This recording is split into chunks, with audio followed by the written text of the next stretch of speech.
Today, I'm very excited, and I want to just start off with a question, really simple question, and this is what it is. Who in here has ever heard of the saying or the phrase, that brings out the worst in me? Anybody ever heard of that? Okay, so you hear it all the time. Oh, that guy, man, he just brings out the worst in me.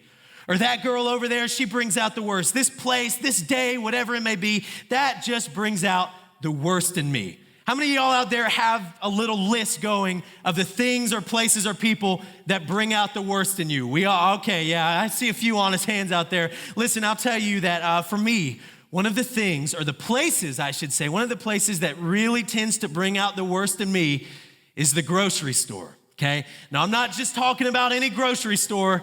I'm talking about Walmart. How many of y'all know what I'm talking about? Anybody? Yes. I mean, listen, you can go into Walmart in a perfectly fine and calm mood, and an hour later walk out ready to just punch the next person in the face that gets too close to you. Walmart will stress you out. Listen, if you work at Walmart, I want to tell you, it's not you.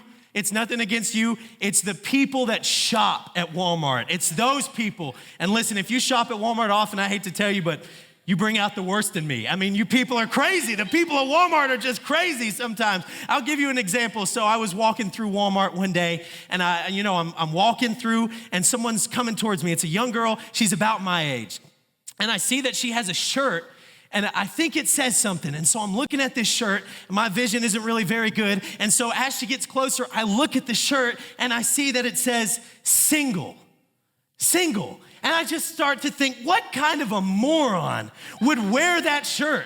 It just brought out the worst in me. Where's your dignity? Where's your sense of propriety, young lady? I'm so ashamed to be a part of this generation. Do you realize how many creeps there are out there and perverts, and you're just broadcasting that you're single? I'm just thinking, wow, what kind of a person? It just brought out the worst in me. As she gets closer, I begin to look, and she passes by, and I realize the shirt doesn't say single, it says smile. Yeah. So this nice young lady is wearing a shirt designed for people like me, walking through Walmart with a bad attitude, telling me to smile.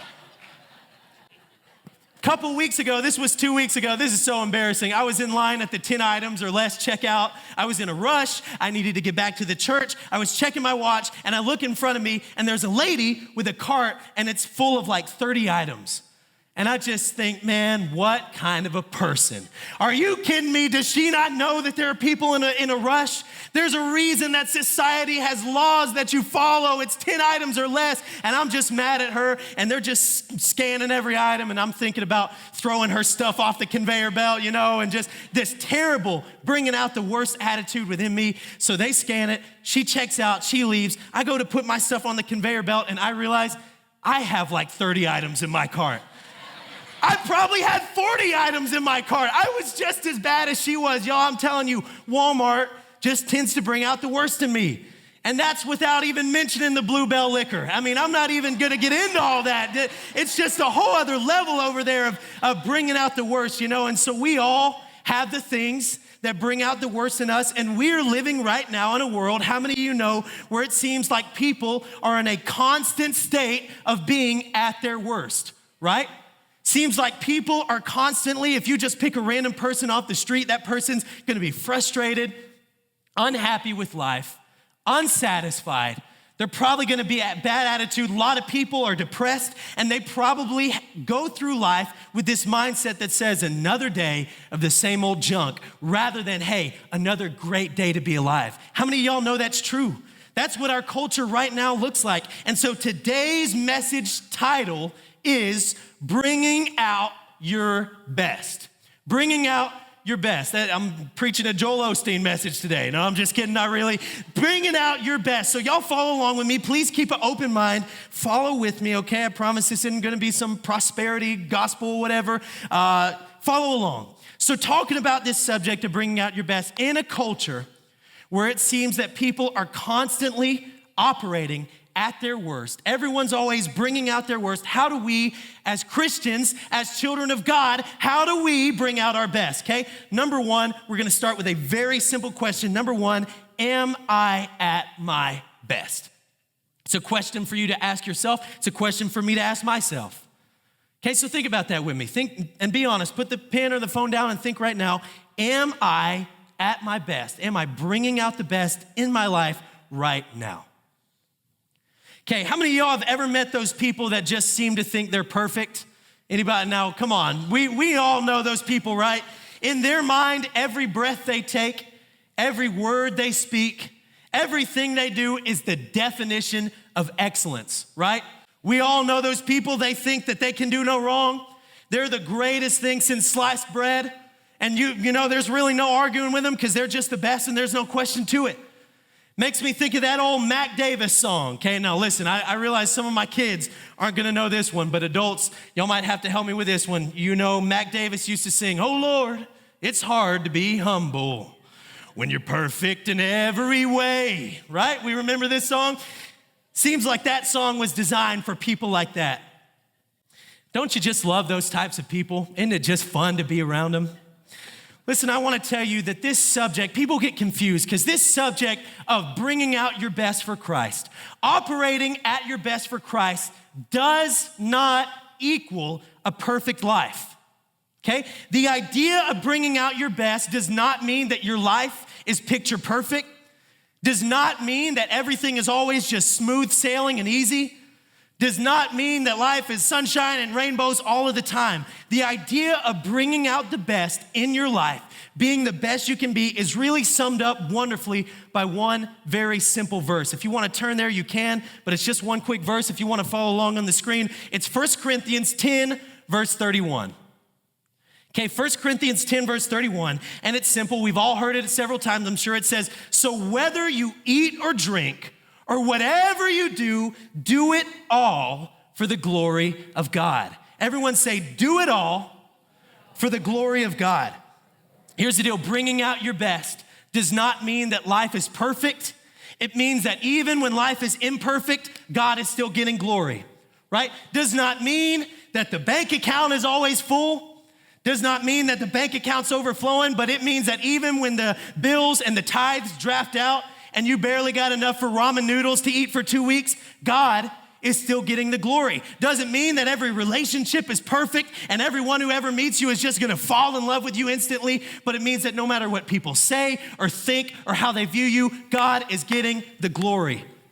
I'll sum it up to you in one sentence just like this. Bringing out your best, listen with me to this, does not mean that your life is the best. It simply means that God is getting your best every minute of every day in every circumstance.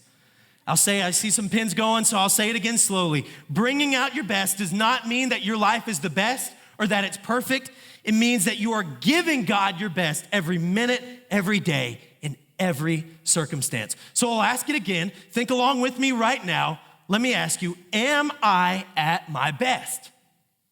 Think about it. You may be sitting there going, yeah, I think I'm good. This message really isn't for me. I'm just fine in this area. So here's what I'll do. I'll ask you just a couple questions. You don't have to write these down, but here's you a little quiz to determine whether or not you are at your best, whether or not you are constantly bringing out your best. Ask yourself these and let's see if that's what we look like. In the morning, every morning, you wake up with a feeling of anticipation and excitement rather than a feeling of dread or a numb feeling. Number 2, reading the Word of God, going to church, doing devotionals is an exciting privilege in your mind rather than something that you just have to do. Are you bringing out your best? Number 3, when a trial or a challenge comes your way, you face it happily saying, yes, I get an opportunity to be faithful to God rather than falling into worry or fear or depression. Here's another one. Are you an encouragement, an example of Christ's love to every person that you meet? Anytime God gives you a challenge, are you ready to face it head on or do you avoid it? Can anyone raise your hand and say you're perfect in all of those areas? Anybody looking around? You may be saying, so Jordan, are you perfect? Well, all I can say is, oh Lord, it's hard to be humble. Not really. Listen, no, I am not perfect in all those areas, and that is the point. You're probably sitting there going, well, he's just asking too much. No one can ever do all of those things perfectly all the time. Exactly. That's because no one is the best. And if we get to the point in our minds where we're thinking that we're perfect and we don't need to practice this, there's a problem. Listen to 1 Corinthians 9, 24 through 25. This is 1 Corinthians 9, verses 24 through 25. And it says, don't you realize, listen to this, that in a race, everyone runs, but only one person gets the prize. So run to win. All athletes are disciplined in their training. They do it to win a prize that will fade away, but we do it for an eternal prize. So listen to this. I run with purpose in every single step. I am not just shadow boxing. I discipline myself like an athlete, training to do what I should do. Otherwise, I fear that after preaching to others, I myself might be disqualified. Think about this verse with me right now. Paul wrote that verse. Paul is like the picture. When you think of bringing out your best for God, one of the first names that comes to my mind is the Apostle Paul. But even he says in this scripture that he is careful to discipline himself. He is careful to walk with purpose in every single step and to make sure day by day that he is bringing out his best. Why? Because he realized that if he let his guard down and he doesn't practice what he preaches, he could be left behind. Paul realized that he had to be working every single day to bring out his best for Christ. It's not a one-time thing. It's not one and done. It's not I'm good in that area. It is a daily journey that we take one step at a time. I'll say it again. Bringing out your best is not a one-time thing. It is a daily journey that we take one step at a time. And I wanted to start us off with this simple point just because I want us to get on the same page that even if your relationship with Christ is great, even if you feel strong, even if at first you thought, this message isn't for me, no one ever can achieve perfection. And there is always more best to be brought out of you. So keep that in mind, and let's keep on moving forward with this message. Point number 1, we discussed, am I the best? We always need to be moving forward. And point number 2 now, moving on in your notes, your best depends on your attitude, not your situation. I'm gonna say that again, and then I'll explain it a little bit. Your best, bringing out the best, depends on your attitude and your heart, not your situation. You see, I see it very often, and I see it in the church a lot. We say things like, I just can't be at my best. I can't bring out my best because life just isn't good enough. My life just isn't good enough to bring out the best, whatever it may be. My job isn't good enough. My finances aren't good enough. My relationships, my car, house, my mind, my clothes, whatever it may be, just aren't good enough to bring out my best. We make it equal with our circumstances. We think that depending on our situation, that means whether or not we can bring out our best. Let's look at Colossians 3:23 through 25. That's Colossians 3:23 through 25. I'll give you a second to turn there if you want to. Right here it says, work willingly at whatever you do. Everyone say whatever. As though you were working for the Lord rather than for people.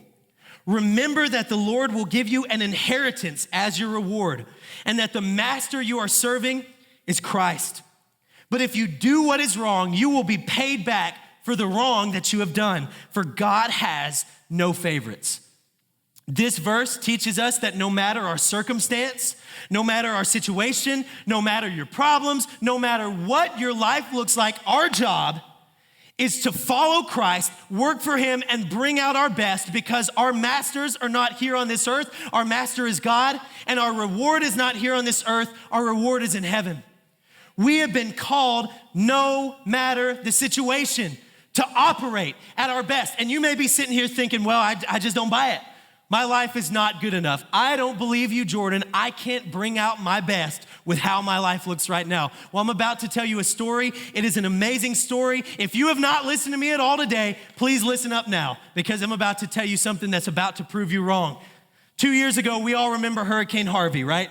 We all remember, Hurricane Harvey that took place, really devastating storm. So it was a few months after Harvey had taken place. And I was eating at a restaurant with my friend. We were eating at a restaurant in Diboll, and it was early 2018. And we were talking about the hurricane, just some different stuff and some stuff that the church had done and all of this. And all of a sudden, from across the restaurant, a few tables down, I just hear someone say, "Hey, y'all talking about the hurricane?" And I'm like, what on earth? And I look around, and it's this older gentleman sitting in overalls.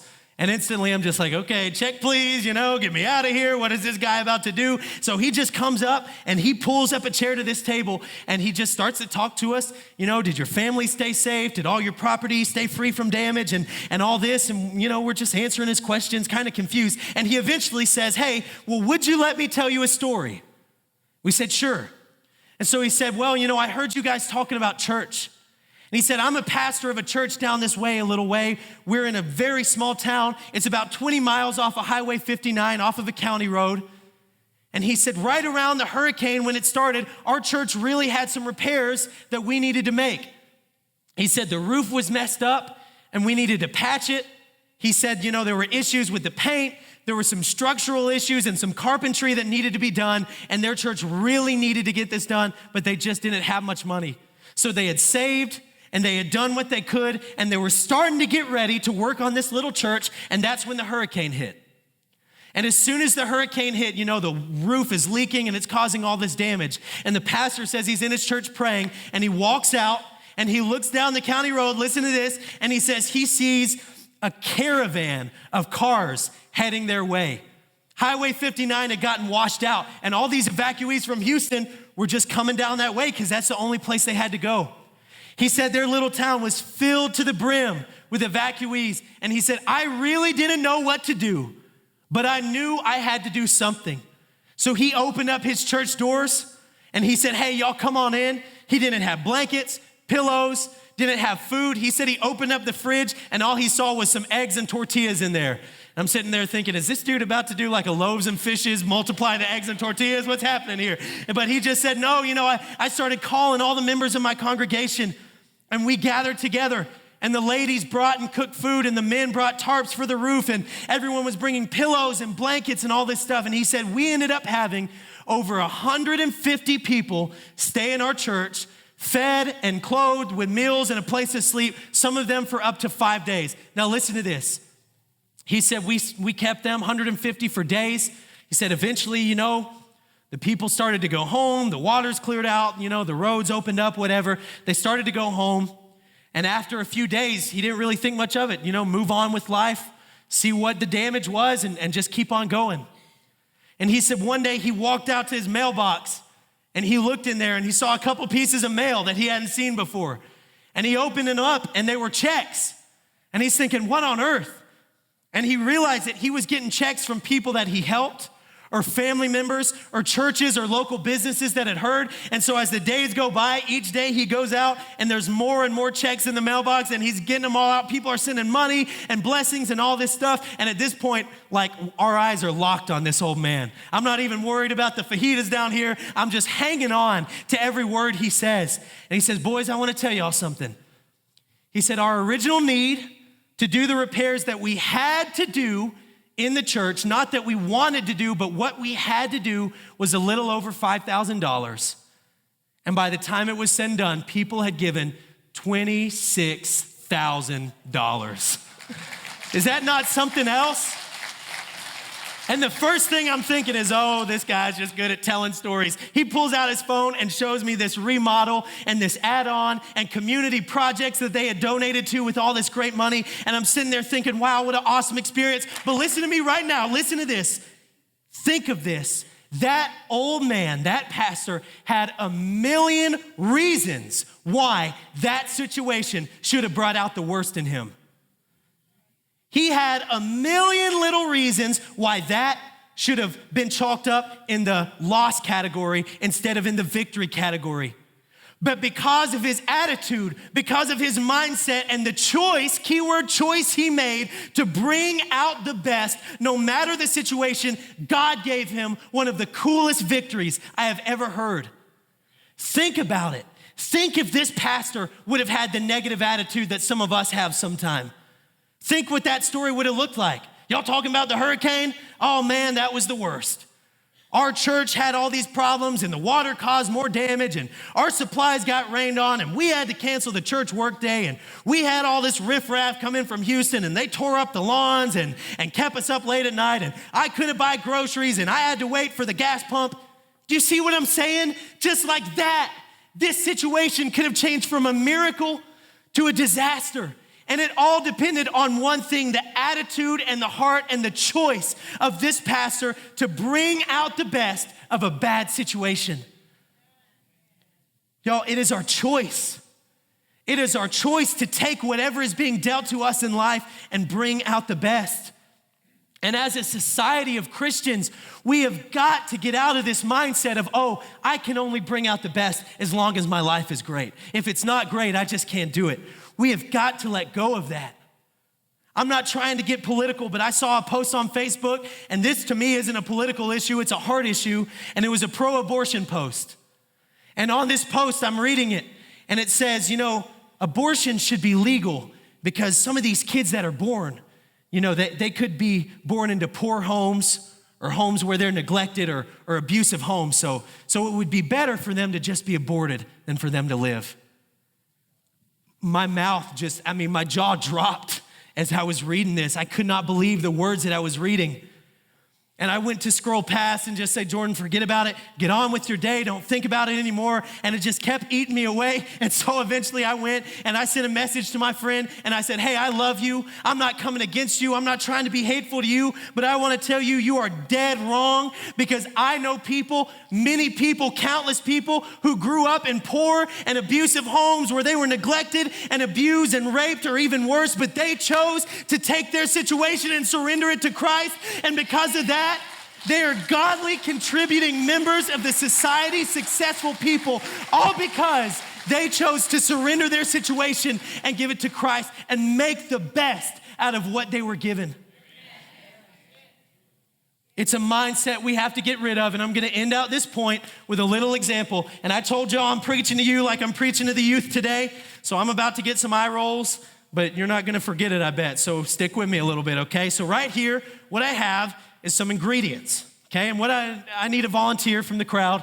Well, I'll wait. I see some youth sticking their hands up. I'll wait, and let me explain to you your job. So these are ingredients, and your job is to come up here and to eat each one of them individually by themselves, okay? So let me share with you the strategy I would use. I would get the worst out of the way. I would start with the flour, okay? Now that flour is gonna dry your mouth out pretty instantly, so you're gonna have to do like a teaspoon at a time, shovel it in there. Probably in a couple hours, you can get finished with the flour. After that, you can start with the raw eggs, crack them in there. It'll bring that moisture back to your mouth, right? It'll make it taste good again. Then you can eat the butter. Eat the butter, that's not so bad. After that, you can eat the baking powder. Now, it's only 1 tablespoon, so it's not that bad. And then from there, you can wash it down with some milk, with a nice cup of milk. Anybody wanna take this challenge with me? Anybody wanna come on, what happened to y'all that were raising your hands? Okay, I see I have a couple still crazy enough to do it. Listen. You're sitting there going, what on earth are you talking about, Jordan? Here's the deal. Do you know what these ingredients are to? Pancakes. How many of y'all love pancakes? Anybody love pancakes? Yeah? How many of you would like a IHOP gift card right now? I don't have one. I'm sorry. You'll have to take that up with IHOP. I really don't know what to tell you.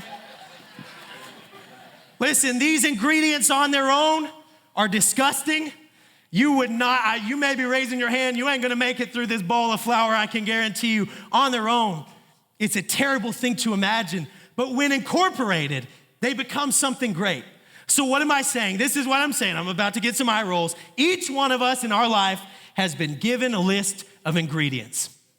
Each one of us has a list of ingredients, and it is our job to take them and make something delicious out of them. It is our job to take what we have been given and use it. It would be easy to sit there and go, oh, but my life isn't that great, and I don't like this aspect, and this part isn't so good, and I can't bring out the best because of this and that. It's not our job to do that. It is our job to take what we've been given and to bring out the best no matter the circumstance. If you can make this into pancakes, you can do it in your life. And listen, I want to tell you right now, your ingredients may look like prosperity, blessings, happiness, a family that's united together and all that stuff. And that, if that's what your life looks like, great. Use it to bring out the best and give glory to God. But some of you in here, your life may look like difficulties, trials, issues within your family, broken hearts and hurting relationships.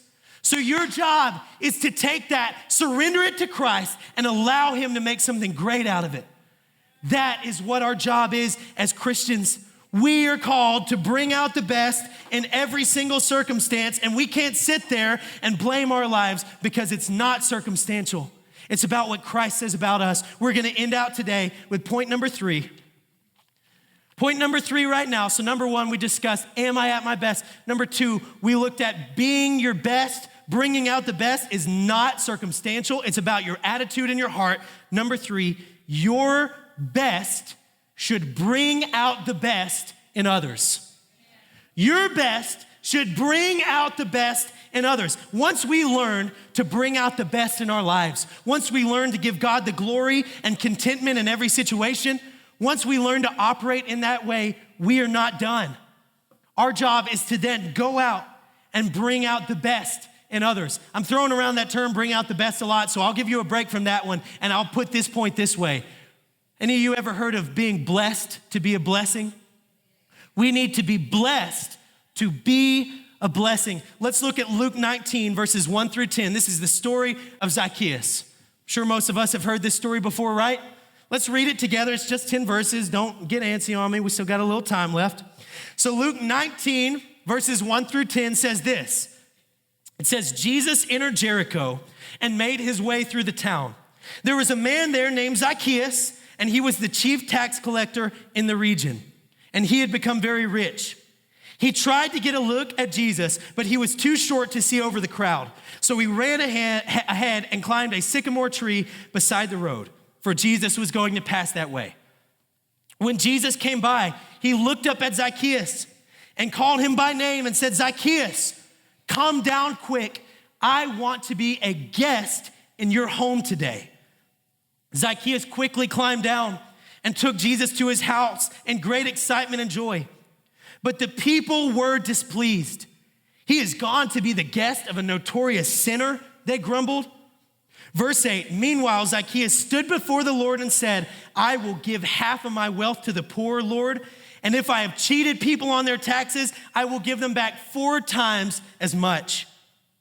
Jesus responded, salvation has come to this home today, for this man has shown himself to be a true son of Abraham. For the Son of Man came to seek and save those who were lost. What a beautiful story, right? So listen, at this time, a tax collector was the lowest of the low. Bottom of the barrel in society. They were well known to cheat. They were well known to steal and rob, especially Zacchaeus. That was what he was famous for. He was the head tax collector. He was what we might call today a scumbag in our eyes. And the people back then sat and watched him and said the same things. How is Jesus eating with this scumbag? Why is he hanging out with this guy? You know, I can't believe that Jesus would surround himself with the likes of him. But what they didn't realize, listen to this, is that because of Jesus' choice to use the love within him, he brought out the best in a man who had been operating at his worst for a very, very long time. God used the love within him to bring out the best in the man that everyone looked at and said, oh, he's the worst. That's a hopeless case. Galatians 6 verses 2 through 3 says this, share each other's burdens. And in this way, we obey the law of Christ. Listen to this. This is one of the reasons I like the NLT version. I read a lot of versions, but I like this. Listen to how straightforward. If you think you are too important to help someone, you are only fooling yourself. You are not that important. I like it. Hey, because I don't have to say it. I get to say it from the Bible. You are not that important. I personally have a theory.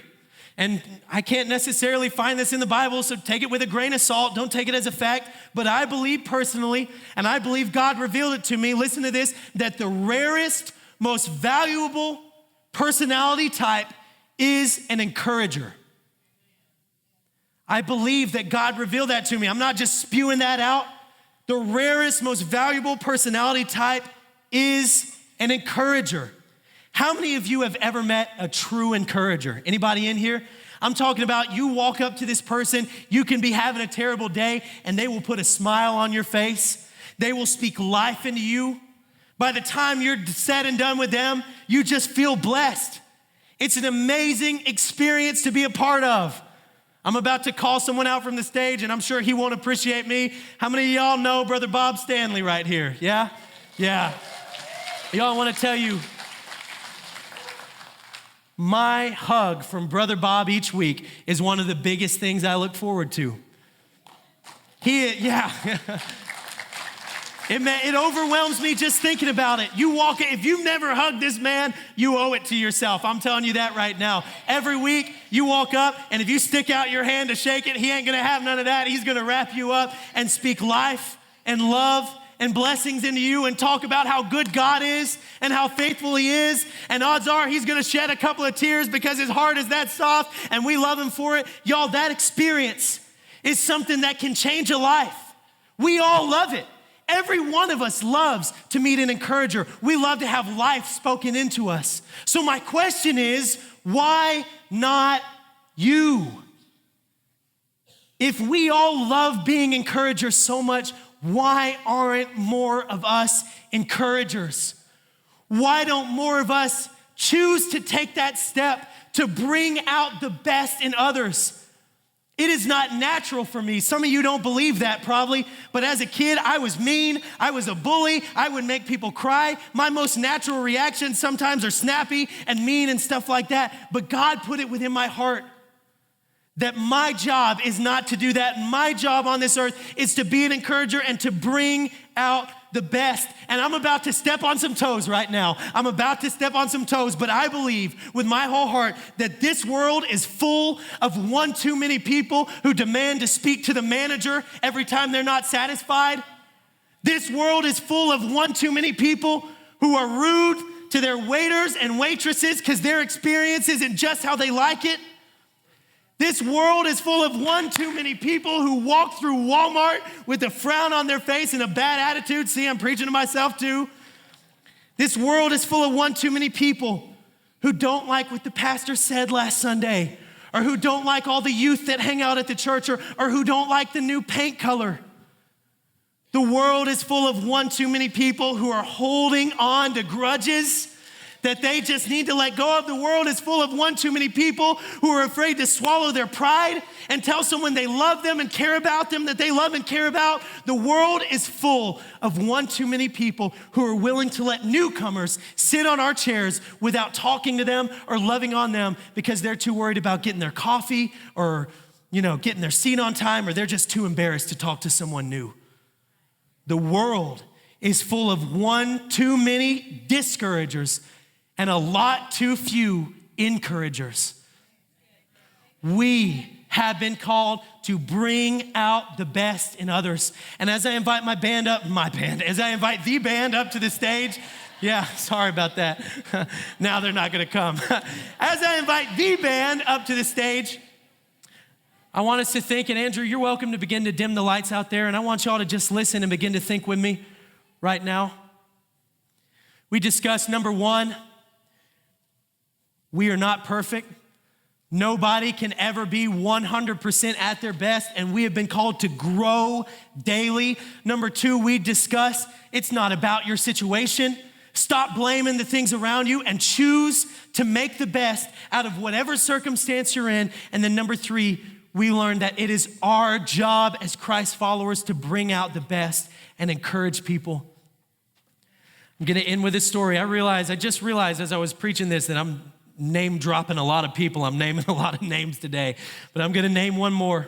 And it's a man we all knew and loved. How many of y'all remember Brother Kenneth Reynolds? We all remember him. If you don't remember Kenneth, y'all, he was a leader and a pastor in this church, a great man of God who passed away a couple years ago.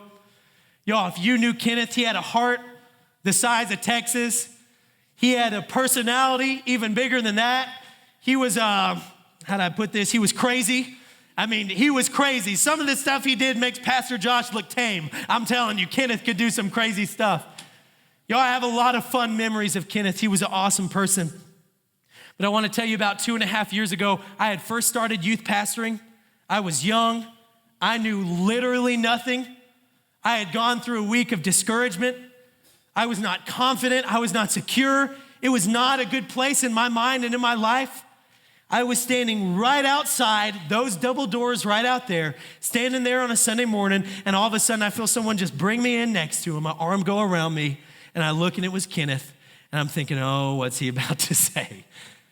And he just said, Jordan, I want you to know that I'm proud of you, that I see the work that you're doing, that I know God is moving in your life, and I know he's gonna use you for great things. No matter what you're thinking, no matter the lies that the enemy is telling you, stay strong, stay encouraged. God's doing something great in you. He began to speak encouragement and life into me like I have never experienced before. And I have a lot of memories of him. Watching him do crazy stuff, watching him pick on my brother, which was a lot of fun, playing him and pastor and dominoes, wishing I could win, but knowing I wasn't gonna win. But the memory that will stick with me to the day I die is him speaking life into me and bringing encouragement to me, bringing out the best in me in that moment. I will never forget it. I will never forget the feeling I had. We need more of that in this world, y'all. That's what we need. I want to ask right now if our pastors and prayer partners would come up, and if our band wants to begin to play behind me right now.